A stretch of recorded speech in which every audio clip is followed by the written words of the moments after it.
Je suis le professeur Bekay Fall, donc je suis responsable du service de biologie de l'hôpital principal de Dakar. En même temps, je suis coordonnateur du comité PCI de l'hôpital, prévention et contrôle de l'infection.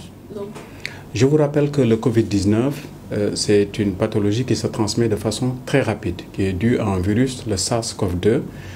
Cette transmission rapide fait que si on ne fait rien, on peut passer très facilement de 400 cas actuellement à 1000, voire 10 000, voire 20 000. Ce n'est pas pour faire peur qu'on le dit.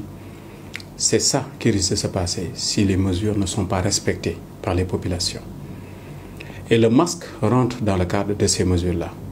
Parce que la transmission se fait essentiellement de façon aérienne. Surtout par les éternuements de la personne qui est atteinte, par la toux, mais également lorsque la personne parle fort. La personne touchée qui éternue, tousse ou bien qui parle fort devant vous, si vous êtes à une distance proche, moins de 1 mètre, ou bien même si vous êtes à une distance un peu plus éloignée, mais dans un endroit confiné. C'est pour cette raison que la toute première mesure, ce n'est pas les masques, c'est d'éviter les attroupements, que tout le monde respecte la distance. C'est la mesure de loin la plus importante. La transmission se fait sous forme de gouttelettes, on l'a dit et répété. Ces gouttelettes-là, généralement, tombent au sol avant d'atteindre la distance de 1 mètre. Quand on n'est pas dans un endroit trop fermé, où il n'y a pas l'air qui circule, ouvrez les fenêtres pour qu'il y ait de l'air qui circule. Ça, c'est important. Maintenant, une fois que toutes ces mesures sont déjà prises, il faut faire en sorte que les gouttelettes qui sont grosses à départ, qui partent, n'atteignent pas leur cible. Pour y arriver, il faut une barrière. C'est pour cette raison qu'on préconise le port de masque. Il y a différents types de masques. Dans les structures hospitalières, généralement, surtout dans les laboratoires, il y a ce qu'on appelle les masques de type FFP2. FFP2 ou bien N95. C'est un peu ce type de masque-là, ou bien celui-là. Ces masques-là étaient réservés généralement aux laboratoires qui manipulaient surtout de microbiologie. Dans ce cadre du Covid, le personnel de soins, on lui demande de porter ce masque-là. De façon générale, c'est le personnel qui, dans le cadre de son travail, est obligé plusieurs fois par jour de se retrouver à une distance proche du visage, du vis-à-vis. C'est le chirurgien dentiste, c'est l'ophtalmologue, c'est même la secrétaire qui reçoit très souvent du personnel à une distance proche et qui n'a pas de verre de protection. Ce masque-là permet d'empêcher au maximum les particules de passer lorsqu'on inspire. À côté, nous avons le masque chirurgical. Ce masque-là, son rôle, c'est essentiellement d'empêcher les gouttelettes de partir, de quitter la personne qui tousse ou bien qui éternue.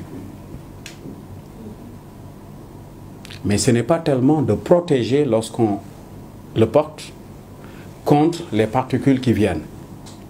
Si vous le portez et que vous êtes proche de quelqu'un d'autre qui ne porte pas ce masque-là, certes, ça va diminuer significativement la quantité de particules que vous auriez dû inhaler si vous n'aviez pas ça, ce masque-là, mais certaines peuvent passer.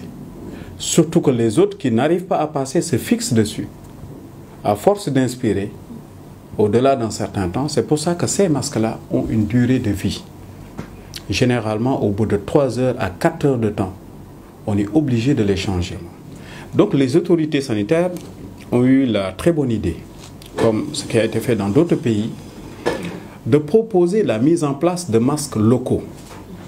De masques locaux avec le même objectif. Encore une fois, ces masques locaux-là ne permettent pas totalement de bloquer les particules. Par contre, si tout le monde porte le masque, personne ne va émettre de gouttelettes au-delà de ce masque-là. Donc tout le monde va être protégé. Si je suis avec vous, proche, moi je mets mon masque, vous ne le mettez pas. Si moi je suis touché par le Covid, je tousse, j'éternue, il y a peu de chances que ça arrive. Mais une petite partie peut arriver. Par contre, si vous portez parallèlement le masque, les deux combinés, il y a peu de chances que je vous contamine. Donc ces masques-là, locaux, fabriqués localement donc, n'ont d'intérêt que lorsque tout le monde les porte en même temps. C'est pour ça que les autorités insistent. Un masque qui est mal porté, mal géré, devient plus qu'un danger qu'une solution. Le principe du masque, lorsque vous le portez, vous étiez en ville, vous l'avez porté, peut-être que vous avez eu à vous approcher de gens touchés par la maladie. Parce que je vous rappelle que environ 40 à 50% des gens qui ont le virus dans leur organisme n'ont aucun signe. Ils peuvent contaminer les autres. La première étape, c'est l'achat du masque. Lorsque vous achetez le masque, faites attention à chez qui vous l'achetez. Si vous l'achetez chez quelqu'un qui a tendance à donner à tout un chacun pour qu'il essaie, essayez, est-ce que ça marche bien? Mais les gens qui ont essayé ont dû laisser des particules dessus. Il vous suffit juste d'essayer vous-même pour être contaminé, sans vous en rendre compte. Donc vous achetez un masque, vous n'êtes pas sûr. Autant que possible, achetez le masque dans des endroits sécurisés. Les masques locaux, vous les achetez dans la rue, achetez-en plusieurs, mais ne mettez pas encore, allez laver ça, et repasser et réutiliser le lendemain et donner à votre famille. C'est la première étape. La deuxième étape que je trouve importante, c'est comment porter cela. Il y a des masques qui ont des languettes par rapport aux oreilles. Le principe, c'est que il faut autant que possible que cela soit étanche, les bords, que l'air ne puisse pas passer facilement. On n'aura jamais du 100%, mais qu'on s'approche de cela. Généralement, il y a une sorte de languette en fer ici qui permet de fixer bien.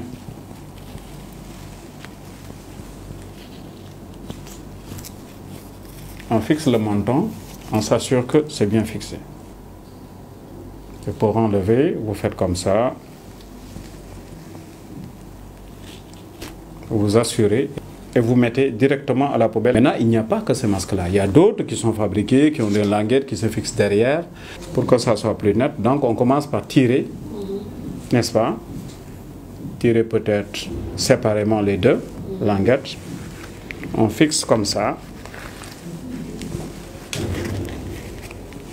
On tire bien, on fixe. On tire le menton. On s'assure que c'est bien fixé là. Et là, c'est bon. Et pour l'enlever,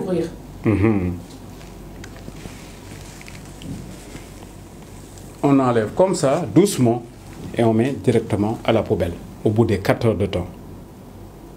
Maintenant, s'il s'agit de nos masques locaux, on enlève, on met là où on a besoin de mettre, mais de façon séparée par rapport aux autres produits, de sorte à pouvoir les laver très rapidement. Maintenant, si vous n'êtes pas sûr de pouvoir laver ça immédiatement, vous mettez ça dans une solution d'eau de javel. À 0,05%, c'est bon. Pendant 15 minutes, après vous lavez. Mais ce passage n'est pas obligatoire. Vous pouvez laver avec de l'eau et du savon parce que c'est un virus fragile, encore une fois. Nous sommes en guerre contre un virus invisible, mais qui se transmet de façon très très rapide, on ne le dira jamais assez. Donc nous devons continuer à être rigoureux par rapport à nos mesures barrières. Éviter les attroupements. On vous a dit que quelqu'un qui est touché peut contaminer son vis-à-vis s'il est tout proche. Mais si nous sommes plusieurs dans la salle, quelqu'un se met à crier, à tousser, à éternuer. C'est ça qui est arrivé en Italie, à l'occasion d'un match, d'une grosse cérémonie religieuse en France. Dans des salles où les gens étaient confinés, une seule personne peut contaminer 50 voire 100 en même temps. Donc ça, l'État a bien fait de proscrire cela. Il ne faudrait pas que les gens croient que le simple fait de porter un masque les protège. Le masque n'est qu'un élément qui vient se rajouter à toutes les autres mesures qui ont déjà été prises. La mesure la plus importante, encore une fois, étant cette distanciation sociale, y compris dans les bus, qu'on mette les masques, qu'on évite de parler dans les bus également, dans les transports de façon générale, ou bien là où il y a du monde, qu'on essaie de parler le moins possible pour faire barrière, pour protéger les autres surtout. Et en partie même se protéger soi-même.